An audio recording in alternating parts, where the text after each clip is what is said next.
Good morning. Hey. Simon, welcome back to the show. Woo. So good to be back.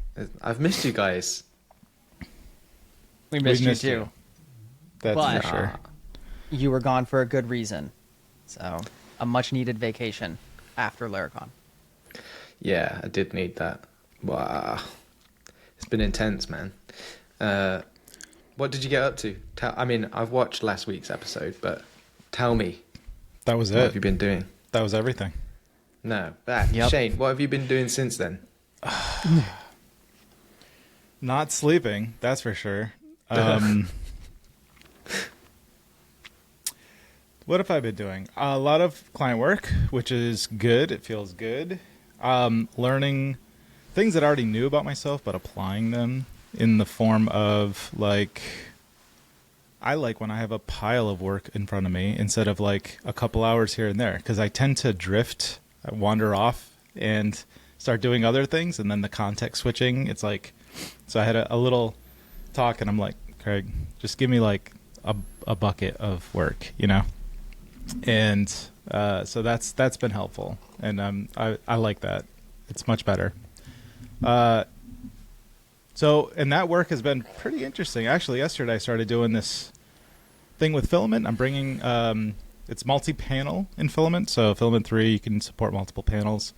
The difference is the second panel is also on a different subdomain, and it uses a different auth guard.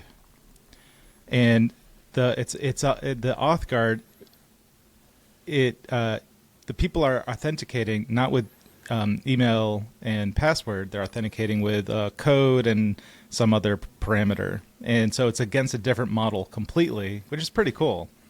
And making sure all this stuff is secure, and there's also like different theming elements, and we're not using Vite, we're using Webpack, and so that's providing some challenges with the custom theme and Filament, and there's a lot of cool stuff inside of Filament. And that's coming along nicely. I'm excited about that. And working on the Android stuff, which has been fun. I'll say fun. It is fun. It's a lot of... you do so much to get like one drop of juice from the orange. And when you get it, it is so sweet. And then you realize, oh, it's a little bit sour at the end. Let's toss it back in. Try again. So... Repeat agony with little moments of a dopamine hit. I've been called a masochist before. I think developers are inherently anyway, right? Just a little bit. We got to be. Yeah. So I've got a whole theory about juice and the orange. We should talk about that in a bit, but ooh, yeah. I like your hat, by the way. Thanks. This is from Laracon EU. I think Hank from the Laravel team was just like throwing them out. So I don't mean like no. I was gonna say, literally he threw it at me. That's what I mean. It's just like, who wants a hat? And I was like, yo. yo. I was like, oh damn. Ow. You know? I can't remember if you've seen it or not, Simon, but Shane 3D printed a sick Laravel logo. Yeah. I did. Pretty. Okay, you have seen it? Yeah. I've got a couple. That was a couple of weeks ago. When it's just he and I, there's enough of the frame you can see it in the background. You saw it. So- yeah, the big There we one. go. That's sweet. How did you, not to completely get off topic, but like, how did you do that with support materials and stuff? With support materials and stuff. And then you had to like break them off? I've got black too. So yeah, Nice. so it's Bamboo Labs is awesome. It's like the iPhone of 3D printing. Everything is so easy. You just kind of click buttons and it does everything for you. So when it slices, as long as you have support enabled, it will put the support where you need support, and it does it all for you. And then it just breaks off. Yeah. Yeah, you didn't have any issues like, whatever. In my past experience, this was a while ago, but when working with those cantilevered sections where you've got this sharp angle and then you get support that fills in underneath, Yeah. like at that cantilever, as soon as you try to break off that support, it wants to just take off the entire model. Like it just wants to break at that No. sharp corner. You didn't have So any much issues that, apparently. I mean, there's little pieces. This one is pretty clean, but you can see, I mean, there's little you're not going to be able to see it. I could zoom in, but I don't want to do that. But there's Yeah. little bits that like kind of stick out, but you can't really tell. I mean, it's Does the and you know it's 3D bamboo- printed. Does it use a different material for support than the main build? You can do that, but no. No. Okay. It just does. It just does thinner walls and thinner. Like it's just the bare minimum Yeah. to get things. You know, I did a. I might take a little field trip and come back with this cool thing I made.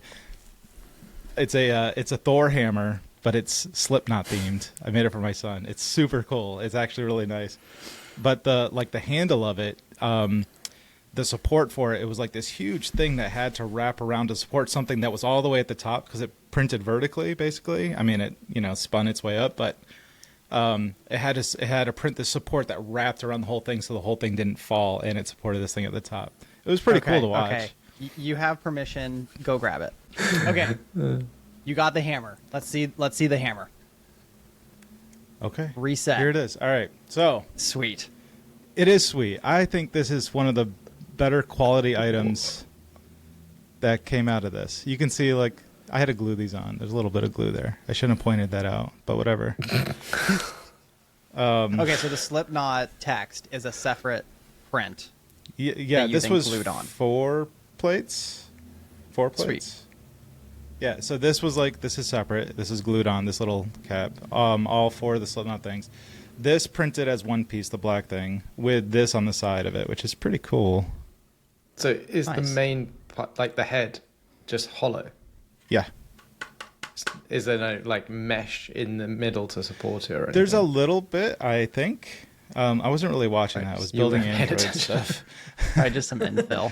It was like, it's cool because you Look just at hit you print. doing And you don't two have things to... at once. Oh, okay. 2? Yeah, I like it. I think it's cool. Yeah, it's That's very sweet. cool. We'll throw it back. You should make another one, but fill the hammer portion with lead. So, so that- there's a lot of Sometimes people. you pick one up and it's like super heavy, That would be cool, and then others actually. is super light. There's a lot of people do like they'll show like how to, while you're printing, you pause it at a certain spot and you can put like a little magnet inside or some electrical components or like fishing sinkers or something, like fill it with Yeah. some weight and then it's got something. That's actually, I probably should do that. You could Sweet. put an NFC tag in there Yeah. Yeah. and do some weird electronic things with it. I don't know. Anything you can Well, think like of. you could just put pizza in there, for later. Did I show you that? Did I show you guys this? Yeah, I can't remember. Yeah, I remember. I seeing haven't the seen little- that, man. You're having a lot of fun with your. I've done all sorts of like guitar With your new picks toy. with like custom names printed inside and stuff. Yeah, dude, I'm like That's always sweet. printing something. If I'm just like sitting there and I just because you can. I should share my screen someday. But you just go into like the Bamboo Studio on the computer or on your phone. Actually, I could show it on my phone. And yeah, like you can just it's like got like a store, but everything's free. So you just like find whatever you want, or you can search for it, and you just say whatever this Sweet. is, and hit Grab the print, STL and that's it. and- And it just prints. Off you go. Sweet. But it sounds like a dishwasher, Amazing. so I'm not going to do it right now. Sounds good. Well, here, since we're playing arts and crafts, this is something I've got since last time. Oh no, I haven't got anything. You got the hat. This is so one of the things I asked for Christmas was a hack pack. Do you guys know Mark Rober on YouTube? Yeah. And he's got Personally. a company, Crunch Labs. You do not. Like what? I'd be very jealous. Yeah. So, dude, freaking, what a brilliant strategy, right? He's got this incredible YouTube following, one of the most like successful YouTubers, and then is able to spin off this Crunch Labs business, doing kid and adult, like, I don't want to call it a crafting kit, but like an engineer's crafting kit. And so anyways, I did my first box for the hack pack.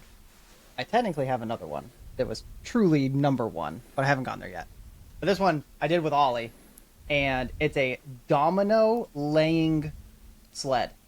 So you load your dominoes into here, and then it'll just like go down. It'll think, think, think, and technically it'll follow a line if you want it to, using some using some little labels. That's cool. So that's your number 2. That's technically 002. Yeah, the first one is like some sort of a little laying down dominoes. turret. That's like a That's cool. thing, or a little like a rubber I band. like the shooter? design of I their don't know, logo. whatever. It's very cool. Yeah. Yeah. But for someone like me, what's really cool is, like, as you guys know, originally a mechanical engineer. But almost all of them, it's called Hack Pack because the goal is for, like, each kit, it involves some element of software and, like, circuitry and sensors and stuff like that. And so they provide a little IDE, and you can just, like, modify the code to, like, make the thing do other stuff. So people, like, took this little, like, rubber band shooter one and did, like, a facial recognition algorithm on it so that it would specifically target individuals within a family and fun stuff like that. So I think it'll be a really cool combination of, like, satisfying my mechanical tinkering passion with my software interest as well once I What's get that that? What's the little there you go, chipboard called that you can program? You know what I'm talking about? like an Arduino. Arduino. Yeah, that's it. Yeah. I got one of those. Is the software like a wrapper around that? Is that kind of what they are? I don't know. I haven't actually looked at any of the software stuff yet Okay. because it comes preloaded with a program to just satisfy what it's meant to do out of the box. Yeah. And then you can, like, plug it in, Yep. and they'll just. I haven't actually gotten any of that stuff yet. Ollie quickly loses interest. So, but anyways, pretty cool. There's a nice free plug for Crunch Labs. It's really super cool. Yeah, Did you there's my hear show and tell. That's cool. Caleb's notes on work from, I think it was the beginning of December? He basically had a whole, like, I think it was like a 30-minute rant about, no, it wasn't a rant, that's not fair, but how these kits basically suck because they're too, like, you know, you just go and everyone's going down the same path. Narrow-minded. Yeah. Yeah, I don't know, but it's Or I like, shouldn't say that. I But, like, think one track. Yeah, exactly. It's this kind of, they're cool for exposing, you know, I think mostly it's for kids, right? Who the parents are like, I want to get my kids into some sort of STEM like thing, and maybe, you know, we'll just pay, I don't know, $100 or whatever they cost, and just get that, and they'll try it out, and it'll be a bit of a toy, and then they'll, you know, experience some of what it's like, and then maybe they'll get a feel for it and some interest in doing it more. But he was kind of like going on about how actually that's not the way to get people into doing those things, because the payoff is like not that great. You know, like you built the kit, you solved the problem, but really what you've done is followed the manual, directions. you know, effect. Right. So when you solve it, you're like, oh, cool, I did it. And it's sort of deflating. I would argue that that's okay. Depending on the age of the kid or the adult doing it, you know, and where they're at. I think about like the Lego kits back in the day. Like you get it, you Yeah, follow the I had directions, those. you put it all together, and it's really the I engineers never did that though. You just built your own thing. It's like there's supposed to be this nice Formula One car, and it's like, yeah, Yeah. this can be something else. And that's, you have to, but like if you're too young into the hobby, like you just need to know how things kind of go together, and like what are some other design principle kind of things that people are doing, or different techniques of putting stuff together. And that does teach the fundamentals that then can open the world for the rest of it, I think. Yeah. Yeah. So Caleb, you're wrong. Sorry. Yeah, I did agree with him a little bit when I was listening to that episode, because I got where he was sort of coming from with the. I mean, I'm hugely paraphrasing as well, so don't quote me on what he actually said and what he actually meant. But I agreed with the. For me personally, I think I kind of aligned with his experience of coming into programming and some of these other principles. Was basically like you have a problem, you don't know, you haven't got guidance, you haven't got you have some, but it's never like the narrow, here's the path to the solution, and the payoff from that when you solve it is so much bigger. And he was basically saying like it's not even solving the problem that's the thing that gets people hooked on doing this stuff. It's the feelings that it gives you when you've figured it out for yourself. And I was like, yeah, man, that's exactly what it is for me. It's like, I've figured this out on my own. And now I can kind of tell other people that I've done that. And, or not. And get a Laracon EU talk out of it. Most people go, but most people go, what? What are you talking about? I feel like you're reminiscing with a lot of native PHP right now and like justifying the late nights trying to figure out all this stuff. Yeah, it is a bit of that. No, but there were so many times in that where I'm like, yes. Yeah. Oh, he's gone. No. I thought he'd frozen. I saw him freezing and I was like, he's either really upset about the fact that I've disagreed. Yeah. This is the best recording ever. But well, catch us up on you, Simon. We haven't gotten to talk to you since Laracon. So, I don't personally have. Oh, there, and he's back. Okay. A whole lot else to report from this week. It's just been a normal busy work week for me. Yeah. Okay. So let's hear about you. Well, what's up? The kit thing is cool. I didn't mean to say all of that. Just like I feel like now I've said all of that. It's like, yeah, those. You're just such a Debbie Downer. Shane's printer is cooler than your Mark Rober crap. I wouldn't argue with that. No, they're cool, and if you're having fun doing it, that's great. Yep. Well, let's see your show and tell, buddy. Stuff. Yeah, my show and tell is nothing. I got nothing. How about a Laravel app running on an iPhone? I've got. I was about to say his show and tell is using Swift to call C to call PHP. Ooh, that's a nice. Badge, a badge where it was printed on the sticker as I got in the door, which was a bit like, oh, that's not, even for the speakers, I want like a nice badge. What's the QR code do? Speaker. I don't know.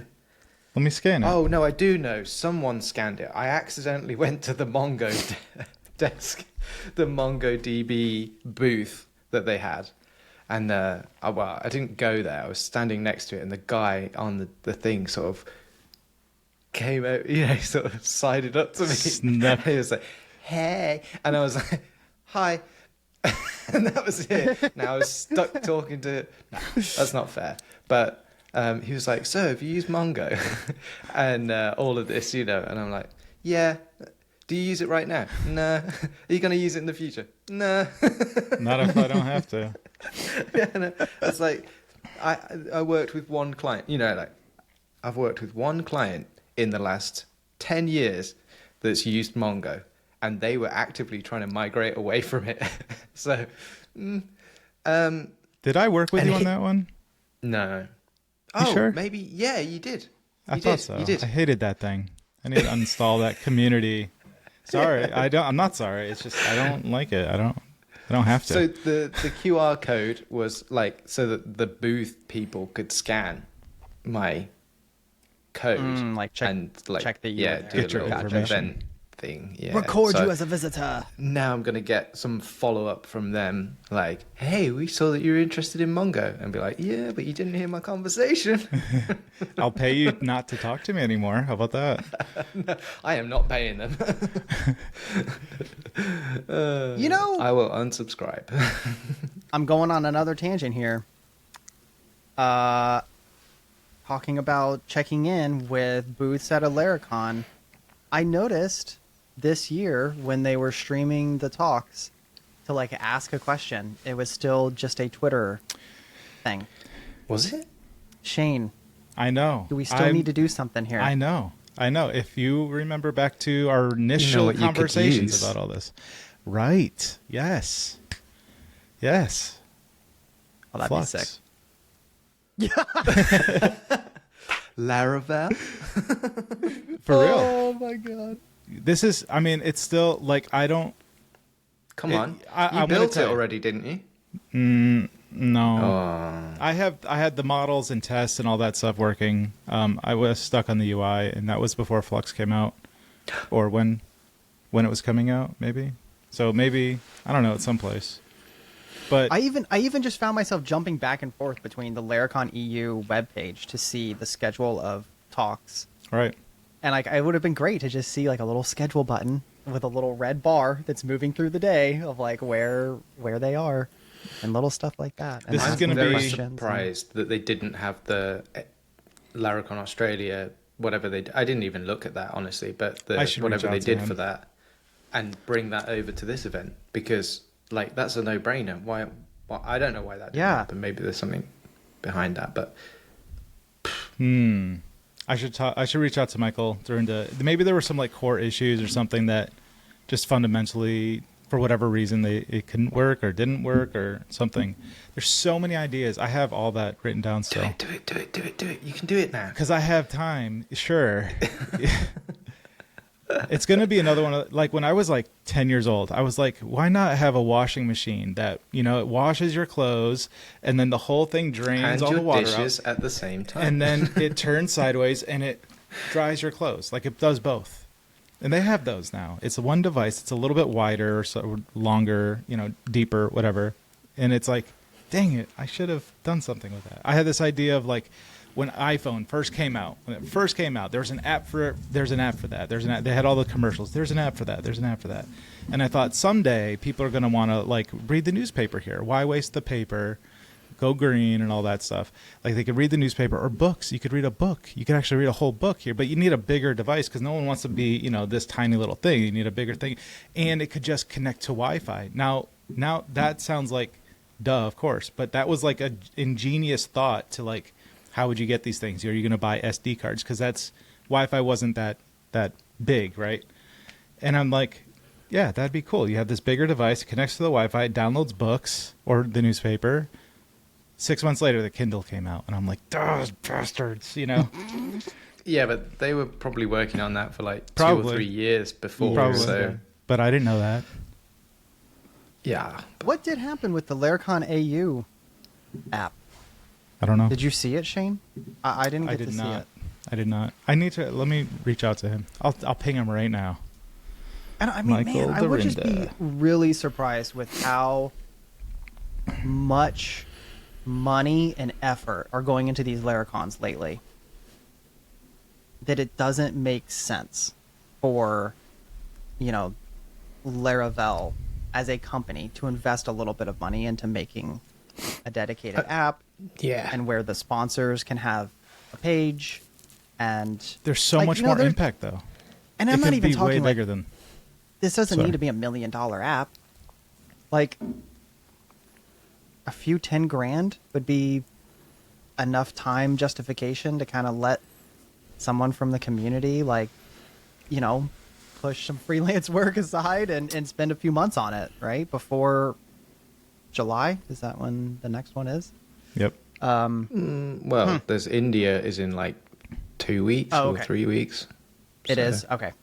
I couldn't remember if that's But you fall could or if do. that's- It could work not just for the headline events, but also the Laracon lives and the Yeah, local all of 'em. meetups and I heard something at Laracon EU.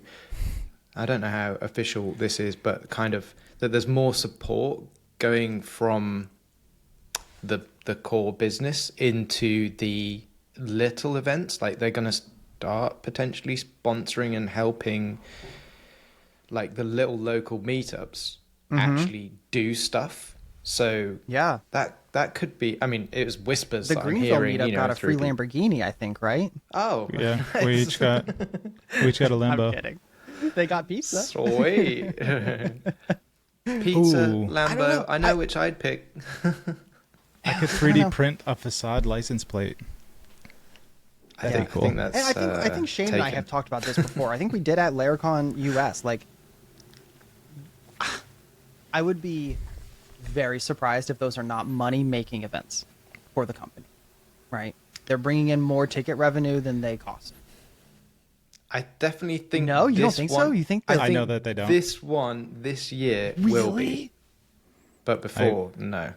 I spoke with, I can't remember his name now, the guy that they hired, the CFO or whatever, at Okay. Laracon Dallas, and he said that it's a loss for them. At least that year Really? was. That's what I thought. I thought that was very surprising. But maybe they'll find. But it's not, because it's not. That their focus isn't to make money on these. So I know. Right. you could charge I just $100 more a figured- ticket maybe or something. And maybe that's what they're doing in US this year. That's the community pack and, all these extra add-on things that maybe they're trying to at least break even or something. Right. Okay. Wow. Okay. I don't know. I had just done some back of the napkin calculation of like what ticket money they That's were what I bringing thought. in, Yeah. plus sponsors, Yeah. and I'm thinking like, okay, I know they're extremely expensive to put on. I didn't think that it was going to be way over like multiple hundreds of thousands of dollars, but I don't know. Whatever. It's still like just such a huge event that's great for the company and the brand and everybody involved. That putting just a tiny little fraction of what it costs to run one of the events for a dedicated app that could do a lot of this cool connection stuff, asking the speakers, all the features we talked about. Man, I Yeah, feel like kind of. In theory, if you've done it once as well and you've done it right, then that cost Yeah, just and gets it's- spread out over all the events exactly that you then do. kind of evergreen. Yeah. I think that'd be All right. really. There's more features coming to mind now when you guys saying these things of like, you could send push notifications to people to say, hey, within whatever radius, there's a new meetup that's starting or something. This is off season for the official Laracon, right? Just for some meetups or just little groups or something online or whatever it is. So Well, we have two listeners, Tendai and Taylor. So Taylor, the next time you listen to this, hit me up, dude. hit me us up. We'll build you an app. You got my number. This looks like a dodgy video channel. Call me. Okay. We'll switch gears now. Simon, you were about to catch us up on how Yes. how well, Laracon yeah. went for you as a speaker. Give us some of the nitty gritty. Yeah. What's How it like nervous were you? backstage? Were you like So you many know, were you questions. freaking out, or were you pretty good? Give us some insight. How was the dinner? Yeah, let's speaker start. dinner. Sunday night, they had this speaker dinner, and we were told we're going to meet up on this little boat at like 6:30 in the evening. Going to have a little drink, and then we're going to go to this dinner together. Sounds romantic. Get on this little boat, which is right outside the hotel on the canal or river. It was on the river. So Okay. we're on the river in this boat. They come around and they're like, white wine, red wine, something else. I'm like, yeah, wine, that's great. And then more people come. There's like 10 of us on the boat at this point. Like most of the speakers had met in the lobby of the hotel and then gone to the boat together. And we all like file onto the boat. Nobody else is really on the boat. There's a couple of other people, but that's it. And then all of a sudden, like loads of people seem to be coming onto this boat. And it's like sponsors and, people from the Laravel team who are there, who are also getting invited to the dinner. And it's just like, suddenly this tiny boat was like packed full of people. It was like, damn, we're going to sink. Like I was sat on a chair and the water was here. And this little window that I was sat next to. And I'm like, the water's right there. We're gonna go down. And anyway, we survived, and Thank goodness. we went to this dinner, and it was like a half-hour boat ride away. It felt like forever. Honestly, it was taking ages, and then we got there, and then it's dark. We get out onto this, port. There's nothing there. There's like a few dodgy old boats and like there's metal grills that they put up around the decks just to like stop people getting onto the deck and like doing something stupid. And and then just this dirt path, and this really brightly lit, really tall building up these huge stairs, and at the like very top is like this, essentially like a house, but it was big, and I was like, Okay. the ships clearly go in, or did go in under this building That's at cool. one point in time. So, people could work on whatever around the boat. But they turned it into this restaurant. It's like super fine dining restaurant. And you have to go up Sweet. these like 4 flights of stairs up to it. And it was amazing. Like, it was such a cool vibe. It was the venue was really well done out. And just the food was, it was super fine. It was like not my cup of tea in terms of food. It was very, very good, very well done. But you get these tiny little dishes, and you have like 17 So it's like of a them. tasting menu. Yeah, it was kind of a tasting menu, yeah. Okay. But it was very good, and it was nice to just get a chance to rub shoulders with everybody for a bit. Noelia was with me, so we both went to the dinner. And she was chatting to Jess Archer all night. Jess Archer was like trying to convince her to become a programmer, which is like, oh my God, what's happening? One of the most smartest women in the community is talking to my wife, trying to convince her that programming is awesome. It's just like, yes, please do that. Please succeed. And loads of the Laravel crew showed up, and Taylor came in, and he kind of made eye contact with me straight away. I mean, he was looking around the room, and I looked over and I went, hey. And he went, like this. And I was like, oh, okay. And then as he sort of walked behind Jess. So Jess was like opposite me and Noelia. And he just reached his fist out and just gave me a little fist bump. I was like, what? Ooh. What does that mean? And then the rest of the night, I'm there like, oh my God, what have I done? He doesn't know who I am. I've spoken to him like twice over many, many years. Yeah, but he sees freaky. your work, and you're prominent in the community. I mean, and obviously, like you... I don't feel like that at all. Well, you look like it. You look just like Simon Hamp. A raggedy old man who can't shave his beard. Join the group, man. Look at us. So, all right. So no miss gets a fist bump. Fun. Yeah. Sweet. The dinner was very good, but then it was like, once that was over and I had so much wine, there was a waiter there who kept coming back to me. He was from Ireland, and he was like, oh, you're from the UK, aren't you? I was like, yeah. So we started to have a laugh and a joke and stuff. And then he was like, do you want more wine? And I was like, yeah, go on. And he like filled up this massive glass like multiple times. And I was just like, no, yeah, this is fine. Obviously, I paid for it the next day because I was like fully hungover going into the first day of the conference. And on top of that, I'm like, oh my God, I'm giving a talk in 24 hours. More wine. Yeah. They don't serve alcohol during the day. Never mind. That's probably for the best. Honestly. Probably.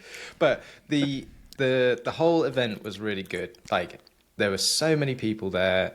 Everybody was like super excited and super friendly. A load of people came up to me that I know, some who I've never met before, and were like, I'm really looking forward to your talk. Can you tell us what's actually happened with Apple? And, there was like a buzz around the thing that I was going to talk about. So I was like, actually, it made me feel really good about going into my talk, because people were sort of, first of all, they felt comfortable enough to come and say something, but they said nice things, which is always great. So I'm really appreciative of that. And then I just went through like the full, like Monday night we booked to go to the after dark party, but I didn't go because I was just like, oh, I need to do my slides. I need to make this work. I need to I was just fully in like, I didn't stop shaking basically all night. And then Tuesday morning came, and I was backstage, and I'm just like refining the last bits of my talk, and Jess was on stage, and then she comes, sorry, she comes off stage, and she sits down and she sort of starts to chill out, and then almost immediately goes straight into with me, and it was just the two of us there at that point, and she just goes, how are you going to like announce what's happened with Apple? You know, like I told her what the answer was, so she got a sense of it beforehand. And I said, well, I was thinking of like doing it at the beginning. And she was like, yeah, but you could do it at the end. And I was like, yeah, no, I've been through this like multiple times. Do I do it at the beginning or do it later? And she was like, I think it would be really good at the end. And I was like, you know, you're going to make me change my talk at like the 11th hour. Literally. Like, yeah. Yeah. It was like 2 or 3 hours before, and I'm like, can I make that work? And I'm there, like, she's like, you've got to do what I think it's going to work either way. You got to do what you think is the right thing to do. And I was just like, you've thrown enough doubt into, you know, I can't have Jess Archer tell me that she thinks that it would be better like this, and then I go up on stage and do it differently. Right. And I was like, but no, I thought about it a lot, and I was just like, you know, I do feel like teasing it a little bit more isn't gonna hurt. So that's how part of that ended up the way that it did, because I changed it at the last second because Jess Archer told me to. It came out really Did you great. actually have to? Did you have to like move slides around, or just literally? Yeah, no, Oh my I God. said to her, look, I've got this bit here, that's got to move. I've now got to check the whole talk and make sure like I haven't got any notes that are going to throw me off. Or yeah, I was wondering, Ed, you can answer. Now, was there like were there any designers there looking over people's slides and like, hey, we can adjust them for the big stage, or you know what I mean? Like someone in Laravel or something that was like hired to do that, or you know what I mean? Well, yeah, you know David Hill, he's like the head of design, I think, or design director or something now at Laravel. He had a talk, but he was also kind of overlooking all of the slide decks for. I mean, he didn't have too much direct involvement with them. From what I chatted to him quite a bit. He's a really nice guy.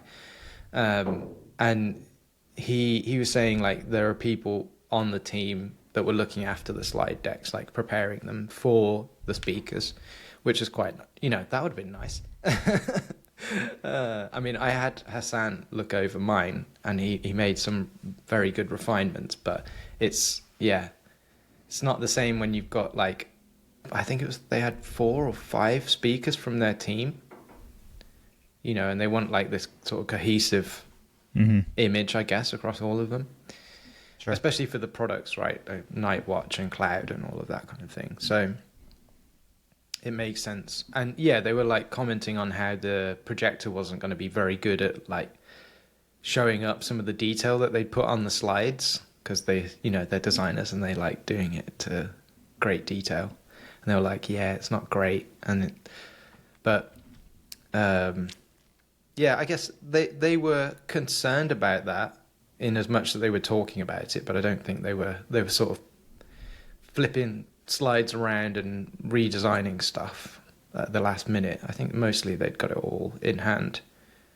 But there was a bit of drama around the cloud, like Taylor's talk. I don't know if I should say anything. I didn't really hear because I had my headphones in and I was like solving problems of my own. But there was a moment where he just said something about seeing a 500 error, and then like all of the team that were there went into this panic mode. Like, not panic, but like they were like alert to, we need to sort this out because Taylor's speaking in like 5 minutes. So. Whoa! And it was amazing to kind of see them just all work together, and like this team that's come together very quickly over the last 12 months or so, a little bit more than that now. They're working really well together. It was a thing of beauty to see. So, and Nuno, Jason, who else? Because it's only like 5 or 6 right now, right? Just on cloud, from your perspective, I guess. Yeah, I don't even know all the people on the team, honestly, and I'm really bad at remembering names. But Joe Dixon was there, Jess was there, and Tim McDonald was there. Mm-hmm. He was like manning the night watch booth that they had set up, because they had booths for each of the things. So, yeah, I mean David. I mean, I can see faces. I know exactly who they are, but I can't remember Put names. you on the spot. So Put you on the spot. There was like 10 to 12 of them there, I think, over and like milling around the event and stuff. So Hank, Andre as well, Andre Valentin. Cool. Yeah. Sorry, no pressure. You earned a half a glass of wine just now. Good job. Well done, Simon. Red. Well done. So what was the highlight moment for you?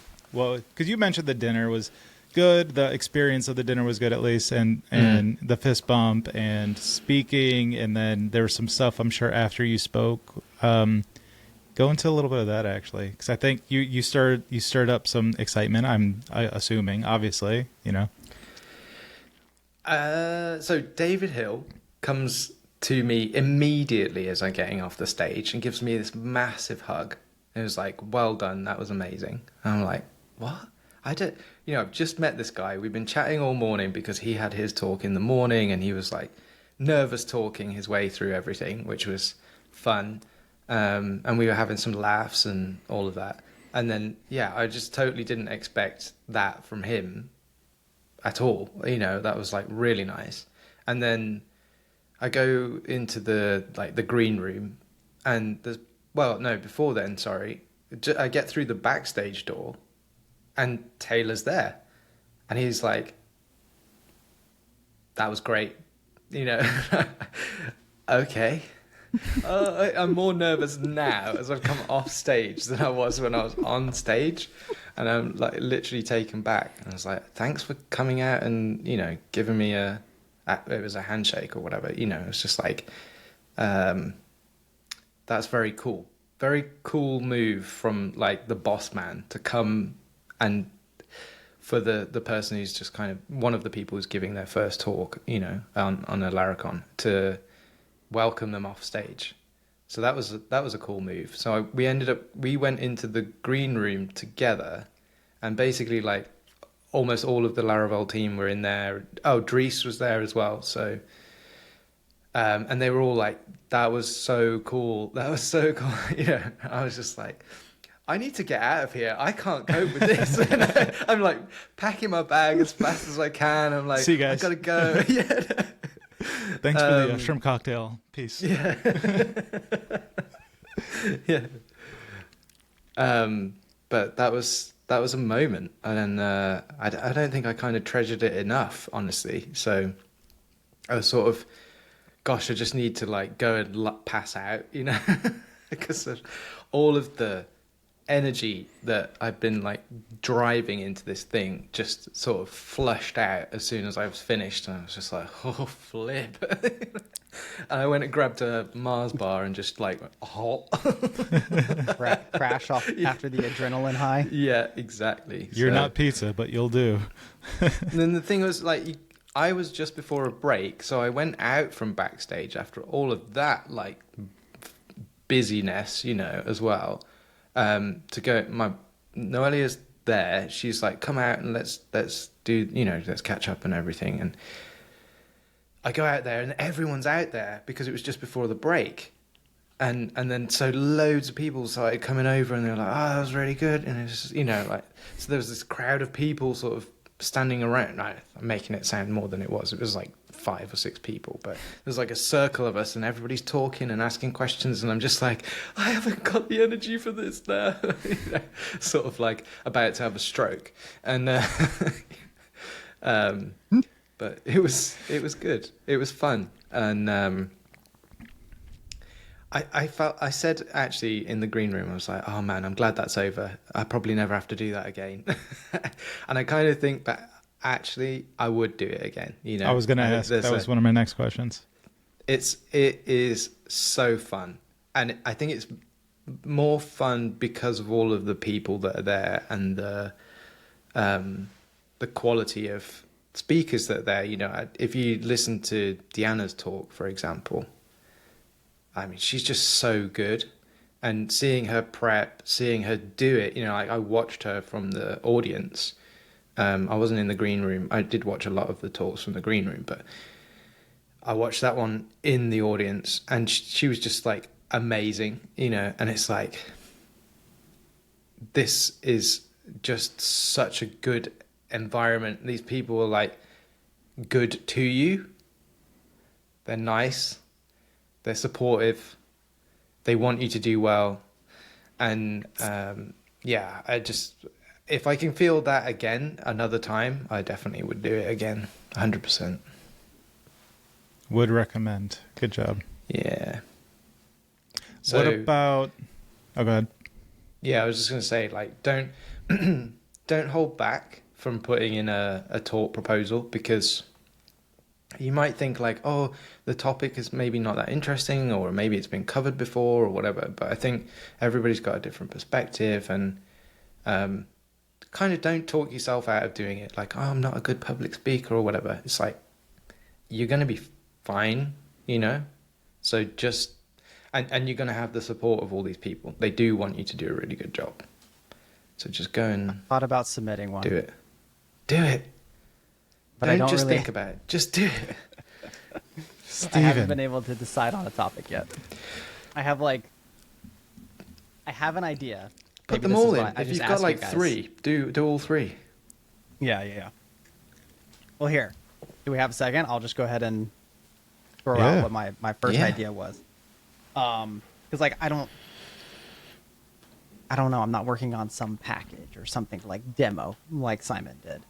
But one of like the most valuable books I had early on in my employment and sort of business career was called The Personal MBA.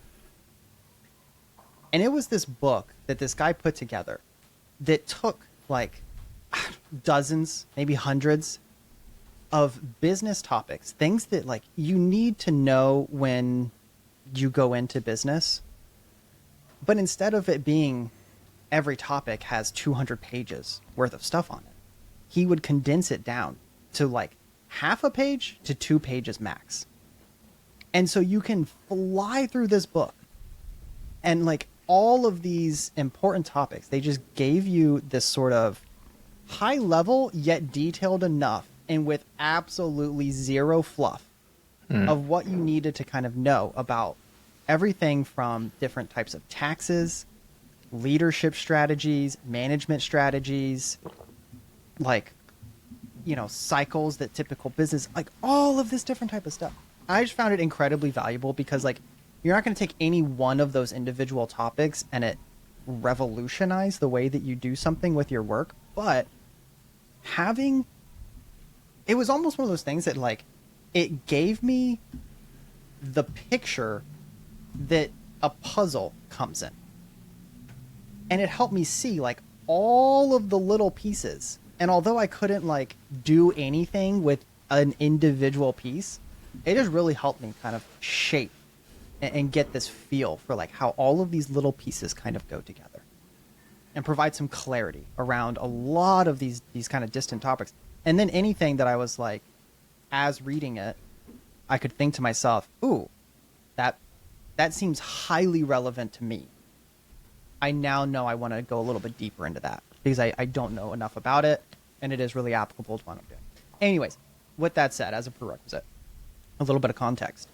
I sort of like, I have this idea of trying to do a quick talk that encapsulates a good number of, I'm not sure if they would be tips, not really tricks, or exactly how I would position it, but something where you go through like this 25-minute talk and you try to present as many of these things, these little nuggets of wisdom that you can provide that helps somebody probably go from like, these are things that, you know, senior engineers all do, or this is what, you know, as a developer, you need to have these little thoughts of product management in the back of your mind. Even that's not your core role. Here's like literally 1 minute on product management and how it can make you a better Laravel developer just by knowing them. Even into like business side of things and all that stuff. And I have thought about like, it would be kind of cool to maybe interview a good number of people and pull out some of that data to present if they kind of share cohesive things. And I don't know, there's just been like, I think a few categories of, I don't know what to call it, knowledge areas, everywhere from like design, like UI UX considerations to very technical considerations to business considerations, and just like flushing a ton of those out and things that like when I got started, I wish I had known. Everything from 30 seconds of like, here is how lots of senior developers handle state change for models, to I don't know, other stuff. I can't like try to whip it up off the top of my head. So did you that's the see gist. Ben Orenstein's talk from Nashville 2 years ago? That was did one of not. my favorites. That was one of my favorite talks. It was That and Marcel. very, very good. Yeah.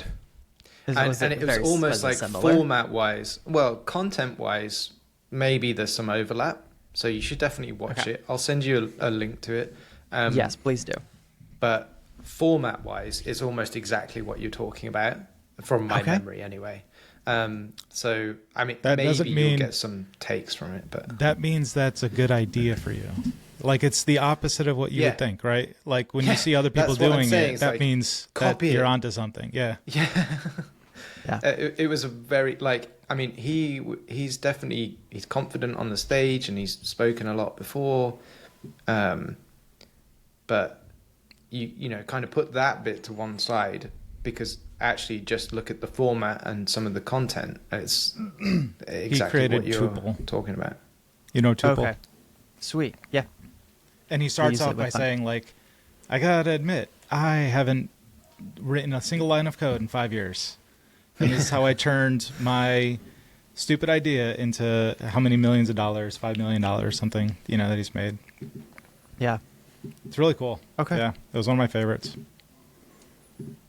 Yeah, it was a very good talk. Yeah. So I don't exactly like, know how I would shape it, but I really, really like when people, especially ones that do have like their own personal take on a lot of the things, but just have some experience in it.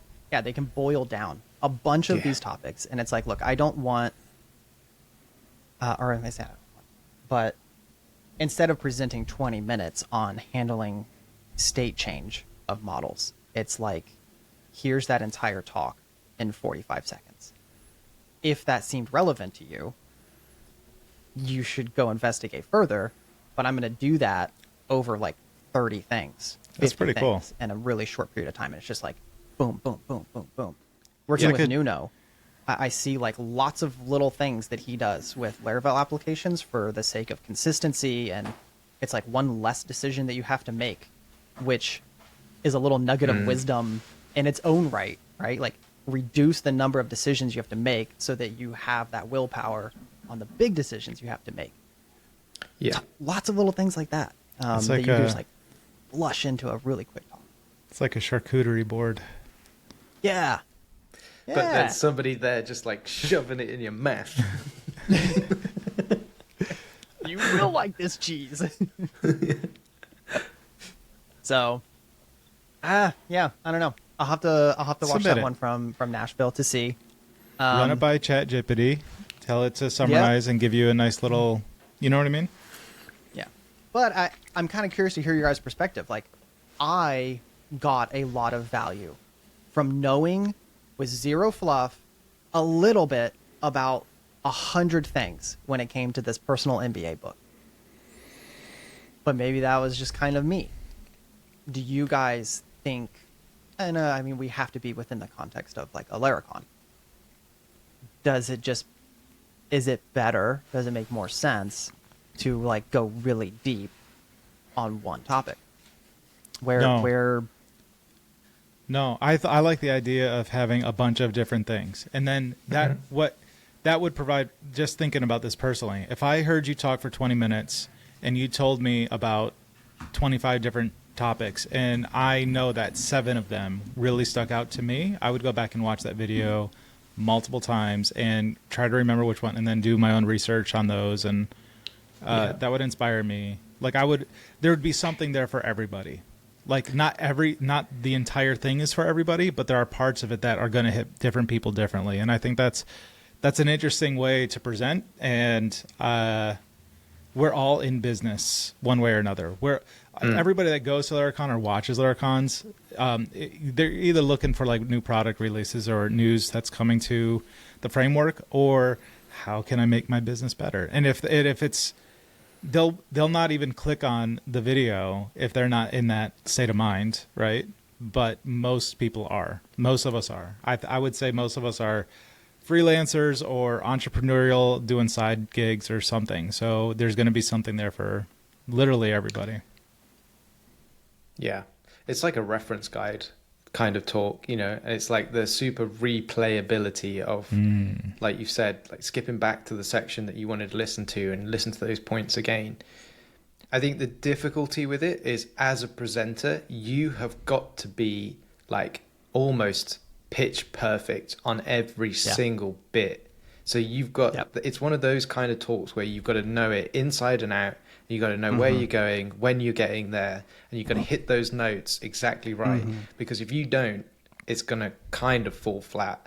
No, you can't dwell at all. Whereas I think, at least with, you know, I don't think my talk, for example, is one of those ones that people are going to go back to and watch over and over, because it's not like, he's thanks, man. It's more like an announcement, you know, and the announcement's made, and it becomes public, and it's just like an awareness thing, you know. And then there's not even like really in depth, how do you do this? So it's not like a reference that people can go back to and see. They can just skip through the little bit of code that I showed, and that you know, is not going to really give them very much. So that kind of talk's somewhat easier from my perspective, because I really know the topic already deeply, so I can go up onto stage, and even if I lose my place, which I did loads, or I've thrown my slides around, which I did, and I have to cut stuff at the last second because time is running away, I can do it. You know, I can be extemporaneous to a certain extent, even with all the nerves and everything, because I just, it's in my head already. I haven't got to remember anything special except the general direction that I'm going and the general message that I want to get across. So it was fine from that perspective. But this kind of talk is like almost every point from before bleeds into the points coming up, and you know, you can make it like get to this really big crescendo. It's almost like a concerto, you know. It's like it brings it all through to this big crescendo, and then it's like I really liked writing when I was in high school, and I was really good at doing that stuff. And you saying that just now, it was like I want to find something. I want to do this. I'm scared to death. But honestly, like when I did the meetup a few weeks ago or a month ago or whatever it was, like I was nervous. I was shaky. You did so well. Thank you. Thanks. I don't, whatever. Thank you. I'll say thank you. I practiced it and not just ran over it in my head. That was the biggest difference, I think. I found several different people, pulled them to the side and practiced it. And I wrote it that morning. So like I just decided, like I put the slides together that day and practiced it, I think 4 times before. I filmed myself once and just deleted it just to watch it back and just to see, you know, like different things like that. And they really, really do help, because then you know what you're going to say next, why you're saying what you're saying now, because you're going to get to something else. And that made a huge difference for me. I mean, if I had a couple weeks to practice something like that, and it was still like 20 minutes or so, you know, or more time to put better slides together, and, you know, stuff like that. It was 10 people there, you know, it wasn't a big deal, but the experience was, for me internally, was probably the same or similar to talking in front of 1,000 people. Matt Stauffer was there, and Eric Barnes, and Jason, and several others. And it was, you know, there were some, I didn't really think about it until Simon was like, whoa, Stauffer was there? I was like, right, yeah, the guy that spoke at like 15 different Laracons was there watching me, and shook my hand, good job, and all that stuff after. So, yeah, I love this community, man. I don't think you get that anywhere else. I don't think you'll get, and this is not a pun, but a titan inside of this community go to a local meetup, listen intently at one of the talks, and then shake the person's hand at the end and be like, well done. Yeah. You should definitely describe that idea, and then you should throw it out for a definitely pitch. try and put it in for like a local meetup talk, because I think quite a few people have done that. Obviously Shane's done it, but then have gone on to go to like the bigger events with the same material, basically, just like tweaked and refined from the first bit of feedback from doing it at a smaller group setting. I think John Drexler was one of them, because I think he did the talk that he gave this time about product management. I didn't see that talk, I don't think, when he did it at a meetup, but apparently he did it at a meetup and it went down super well. And he was saying how like he changed quite a bit of stuff of it just to make it better, and it came across so well. Like his talk was really good as well at Laracon EU. Yeah, and definitely worth watching. But a good job. Yeah. All right. Shane, are you back? Are you back with us now? Are you just? Is he holding the same position? Is he frozen? I can't tell. He's just like, I tried. He's trying to be as still as possible. This Thor hammer. I need to smash my computer. Windows. Don't use that word in my house. No way. No Windows. I don't understand. I close all my programs. I don't understand. The calendar's open and mail. That's it. That's all it's open. Anyway. Sometimes you gotta reboot. It has been running for a while.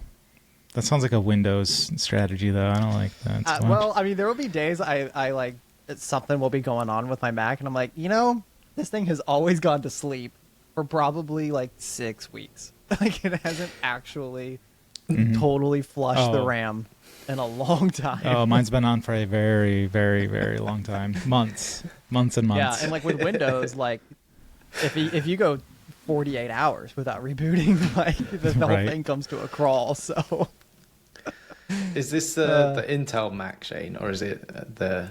No, this is the Mac Studio. Oh, okay. No, yeah, it should be. He's got the horsepowers. So I'll tell you guys. And maybe I don't know if we're done or whatever, but I got to tell you a funny story. Not funny. Well, it's a story. It's not funny, but it was. I can make it funny. Is it funny or is it not? So Carson is now 15, and I wake him up in the mornings and get him going for school, and I'm always surprised when I hear his voice is actually deeper than mine now, and I'm like, you know, hey man, are you up? Yeah, I'm up. I can't even do it as deep as his. Yeah, I'm up. Sound like Jason Beggs.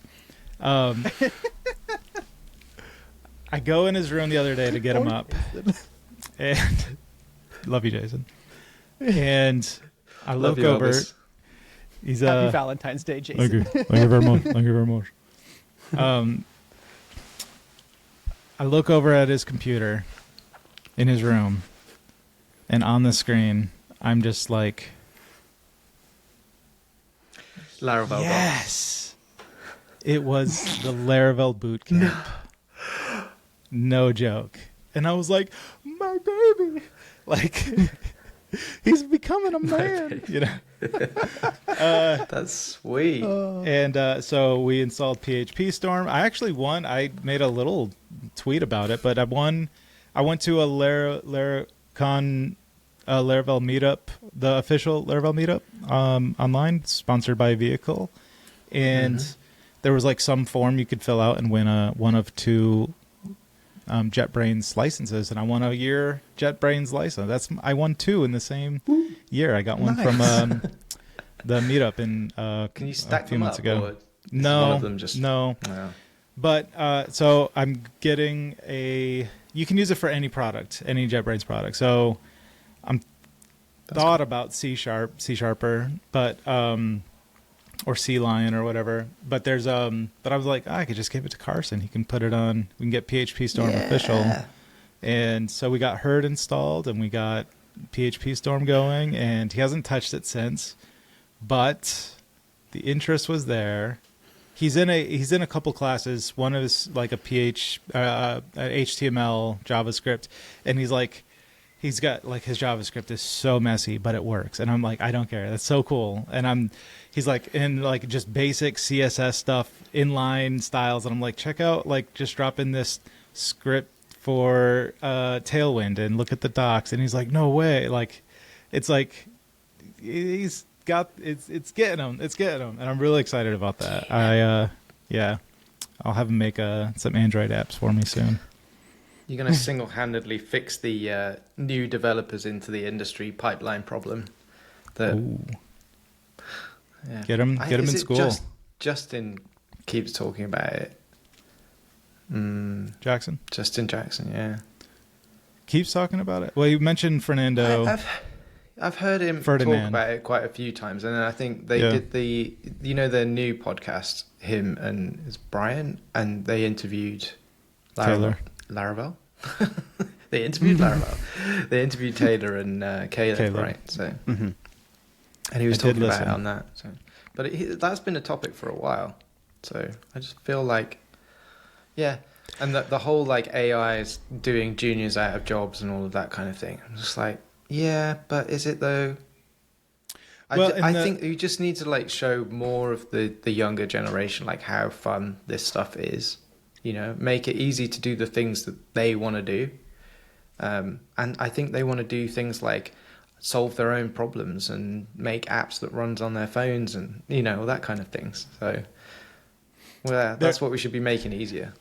There was an argument that Taylor said on that episode. He's like, someone asked me if I think people should get into web development, and I think actually in 2025 probably not. He's like, the problem is so many people are coming in and they're just, when people think of web development, they're almost always exclusively doing front end work, and there are so many people that know how to make things nice and pretty and work in the context of what they're doing on the front end, but there's so much behind the scenes in the back end in the server with cache and queues and just eloquent queries or any queries. That's where I really feel like it's just lacking, and that's where Laravel really shines. It's in all this stuff and making it almost feel like a front end kind of framework, but you're dealing with all these big server stuff. I think that people are going to be drawn in at 15 years old. He's not going to be drawn in by like, wow, queues, but seeing like just throwing a simple Tailwind tag in the head and seeing everything kind of just change automatically. He was like, oh, cool. And like, how do I make it spaced? I'm like, look at this in the docs. And so I think you have to get them someplace, and they're all going to come at it differently. Like some people, I was very money motivated. I'm like, what do I need to add onto my career to get to the next step? And it started like I was just doing WordPress theme development or plugin development. And I was like, it's limited. It's janky. I'm getting, why is jQuery loaded 12 times in this site? And it's like, I don't have any control over anything outside of my little shell inside of this thing. And that's when I was like, if I could really master the entire flow of things, that will do it for me. And then I went on to AWS and learning how all that stuff works. And, so I think that's why I did this Laravel coach thing, which I haven't even done yet, but that's the concept, is like come one, come all. Start with absolutely nothing. If you can get Herd installed and you can get a Hello World Laravel app in your browser and you understand fundamentally what you're trying to accomplish, I want to work with somebody that's in that state. They don't need to know anything more than that, just basic stuff, because I think it is that easy, and you got to start someplace. I always think about database administrators. Do you remember them?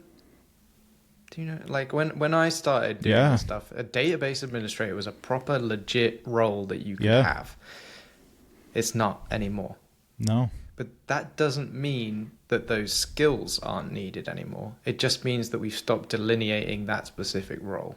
And I think that's what's happening, and people just don't really see that this is the cycle repeating itself in just a different way, you know. And it's the layering, it's the new sets of abstractions that allow us to move on to the next level. It's like allowing people to go and build the next great thing means that we have to make all of these, you know. I don't think people should learn HTML and CSS in its raw form. I think you should go and get a component library and use Tailwind and just forget that stuff.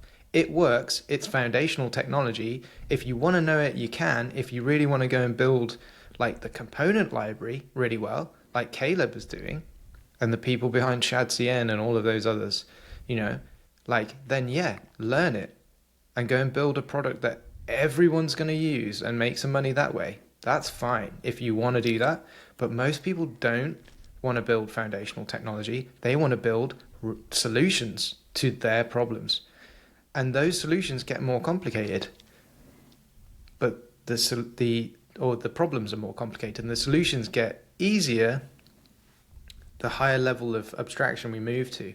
And this is where like cloud is really good, because it removes a whole load of that thinking, you know. And it's kind of the ultimate serverless answer. And to a certain extent, I've not agreed with that for many years, because I have been like, you should learn how to do servers and all of this stuff. But I think I'm kind of coming around to the idea that actually, you know, it's just great if you don't have to worry about that stuff anymore. If it's being taken care of, because it's become so normalized and straightforward that you can offload that and just pay someone to do it, then you can focus on the things that actually make a difference to you. And you don't have to learn all the stuff. Like, I never learned assembly. I never learned C. I still don't know it. I don't have to know those things to be productive. And I think that we're in a like transitional period where if we actually create those layers that help people bridge that gap and get to the next thing, then we're empowering them to do the things that they want to do. And like, that's for me like a bigger driver. It's even bigger than getting money. I mean, I want to get some money because I got to eat, but you know, beyond that, it's kind of like, this stuff is just cool, but you don't have to build it the way that I've built it. You should go and build, you know, the next great cool thing on top of the stuff that we're building. What do you think, Stephen? Yeah, I think it's just a matter of what problem you're trying to solve and the best tool to accomplish that. And a little bit of a matter of like, are you building the tool or are you just using the tool? So yeah, it just kind of depends. But I'm with you. Like, I don't know C. I started to try to learn a little bit of Zig at one point, just for fun. Had no actual purpose. I think there was maybe an element to it where I did notice that, yeah, again, I'm using PHP and it's high-level abstractions without really knowing what's going on behind the scenes. I started this course by Casey, I don't remember his last name, Muratori, something like that. Anyways, he's on with the Primogen pretty frequently. Super smart guy. He deals a lot with, well, whatever. His course is performance aware programming or something like that. Anyway, some of the really big like points of awareness I had that I was like, man, Laravel does almost make certain things too easy, to the point where I felt like I had, I was only using a bicycle because I was trying to go from point A to point B pretty quickly. But then I was like forgetting how to walk a little bit. Something as simple as like, what is a PHP array? Like when you do an open bracket something and then you close that bracket, what is that? What is actually going into ones and zeros in memory? That is like an incredibly complicated answer. And so I just was like, yeah, like I don't really know data structures that well. I don't really know what the difference is between and in like a performance aware, situation with looping through those things and depending on what type of data structure they are, and just, I don't know, a lot of that stuff. So I don't even remember where I was going with this. This point I'm apparently not making right now. I feel like that's been my struggle, like my whole career, because I need to put food on the table, so to speak, right? Yeah. And what pays is, and everybody knows this, and it's like, it's the designer, it's the owner that is just like, I don't care what you need to do, make it so when I click the button, X, Y, and Z happens, right? And it's, I've often said I'm a Laravel developer. I'm not a PHP developer because I don't know all the PHP functions and all this stuff. I can make this stuff happen in Laravel, right? The Laravel way. And so when I see, everybody's done this. You see a project that comes in and it's some developer that started in PHP and they just kind of retrofit it into a Laravel app. And it's like, that's not how you don't do any of these things, And it, okay, it works. You got the button done, but how future-proof is it? How whatever? Like, will this work with all of the standard ways or other packages that you want to bring in, and stuff like that? Because it kind of does have to be built a certain way. And I feel like that's been a struggle for me for a long time. It's like I have to pay the bills. I have to get things done.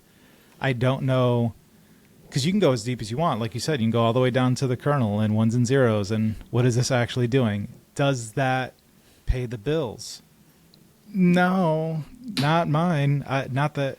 Is it good to know? Is it going to help you later? I don't even know if that really does. And it's good, like as a hobby on the side. Like I'm a developer, but on the side, my side hobby is a developer. Like I'm also a developer, and I can develop, and I know code. What do you do again?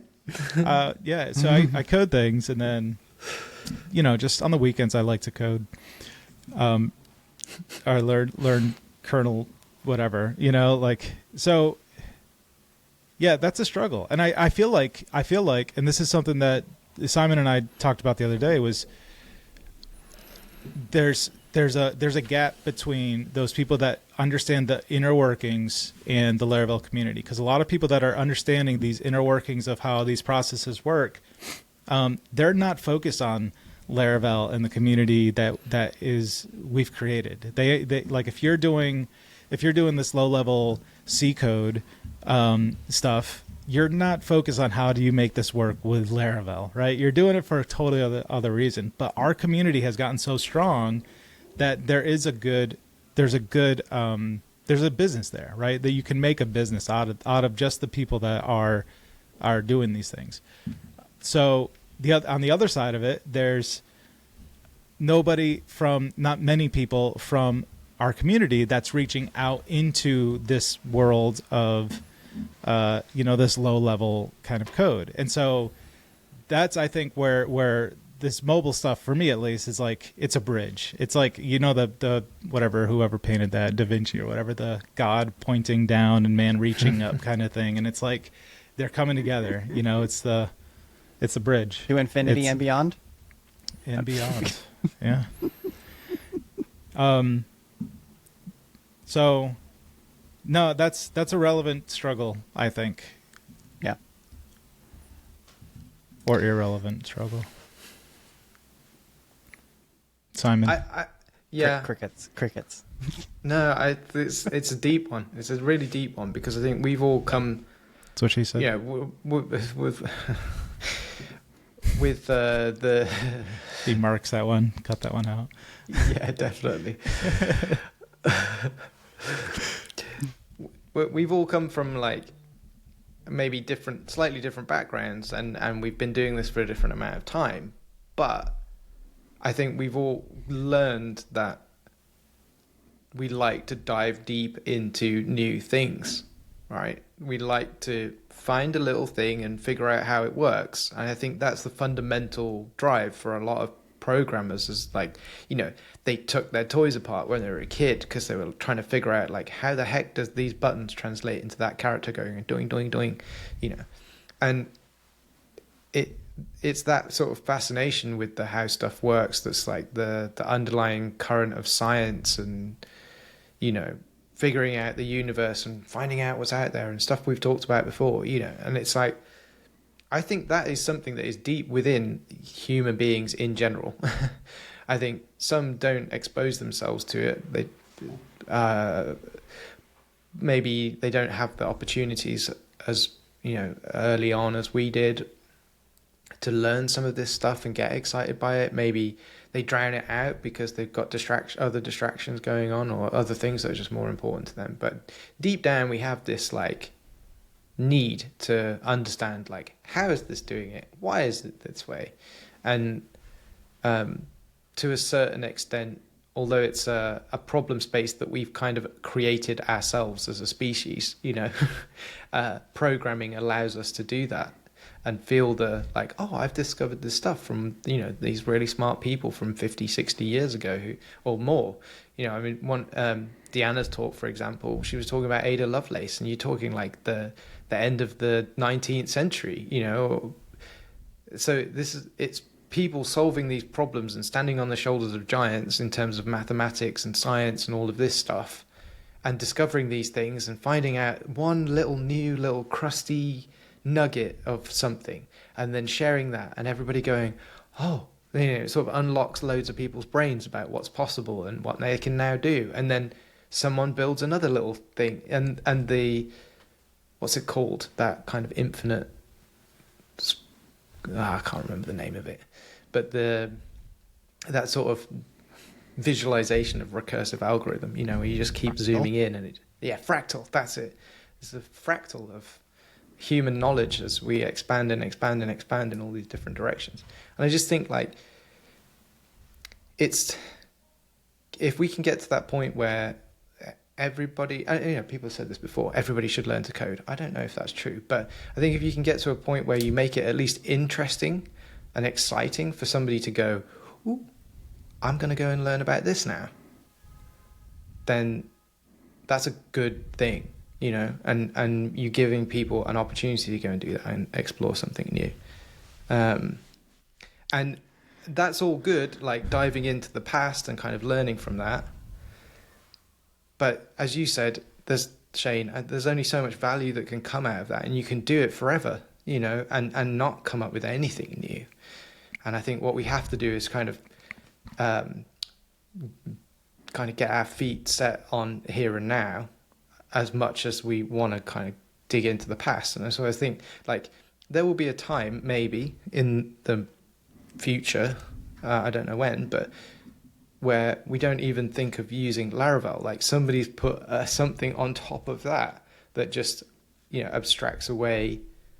Maybe it won't really be on top of Laravel, but it will have used a lot of the principles of it, and kind of does something else, and it might not even be on PHP, but it's got the spirit of the thing, and it's like allowing people to do that next level of stuff without necessarily having to, but without having to go back and learn all of the fundamentals. And I think that is important, because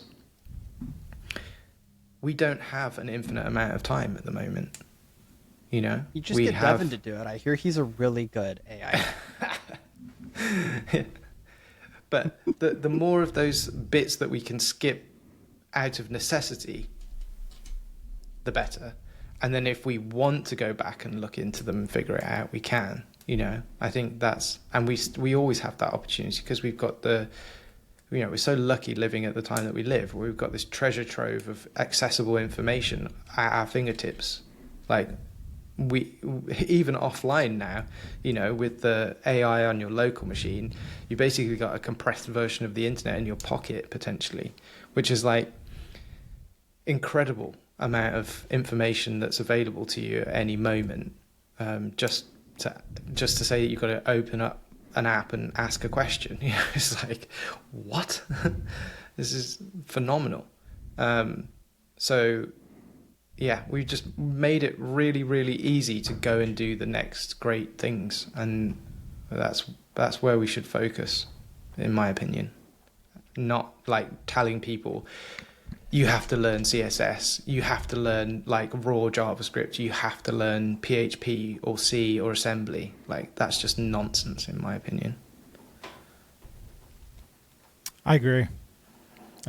I think that's our job as humans in general. Like, it's not to be, you know, if every generation reached all the way back to how to build a fire, we would be building fires only, right? Like, we have to, like you said, stand on the shoulders of giants and continue from where they left off and find what is both an interest to us that we have a genuine curiosity in, and how to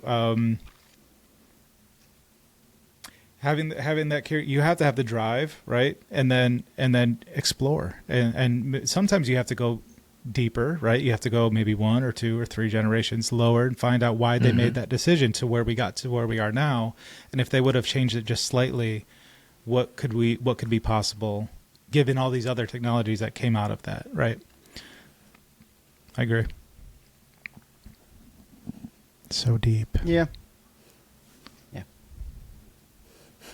And I think we're ready to wrap this up. It's been an hour and a half. Oh yeah. Shane's come and gone 6 times. I don't want to go with 7. No. What do you guys think? That's good. We'll wrap it up there. Yeah. Let's have the official Laracon speaker. No. Frozen Simon. Frosted Simon. Oh man. We can see you moving.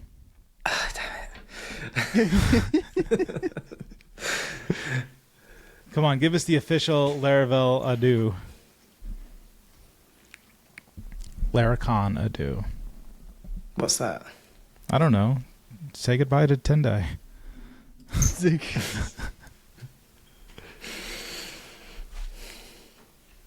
I think he's talking to Have you had a wonderful time listening to this show? Have you enjoyed our silliness? Then share it with others, please. Give them the gift of the bucket. Thank you. And well good done. night. You're so good at this. That was well done. All right, everybody. Thank you for your time today. I'll see you next week. Hasta luego.